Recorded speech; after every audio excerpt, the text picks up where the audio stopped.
le sort semble s'acharner sur les Charlots. En 1966, le groupe de musique humoristique français s'est formé autour des comédiens Gérard Rinaldi, Gérard Filippelli, Jean Sarus, Jean-Guy Fechner, Louis Rego ou encore Richard Bonneau.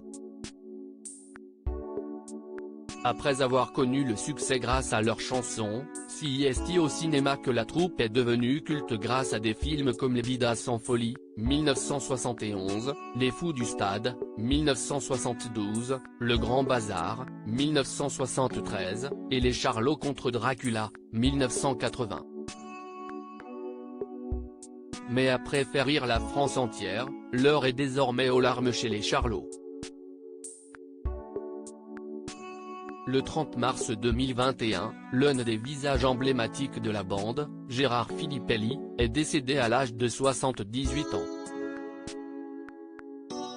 Souffrant d'un cancer, il a rendu son dernier souffle à l'hôpital d'Argenteuil, dans le Val d'Oise, où il avait été admis une semaine auparavant. Quelques années plus tôt, en 2012, si Gérard Rinaldi, lui aussi fondateur des Charlots, qui avait été emporté par un lymphome.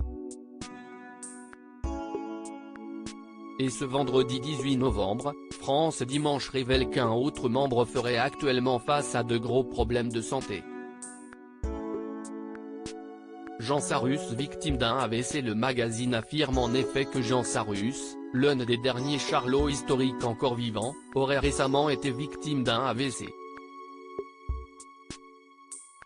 Aucune précision n'a cependant été donnée sur l'état actuel du comédien de 77 ans, ni sur la gravité de ce qui lui est arrivé.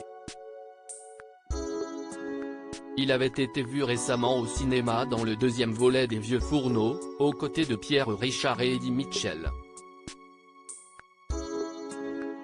La dernière fois que Jean Sarus s'était exprimé, c'était pour rendre un hommage poignant à son ami Gérald Filippelli, surnommé Phil, dans les colonnes du Parisien. Par où commencer? On a passé 50 ans ensemble. Phil était un amoureux fou de la musique et un excellent guitariste. C'était l'insouciance et la gentillesse. On s'est beaucoup amusé ensemble, avait-il ainsi déclaré.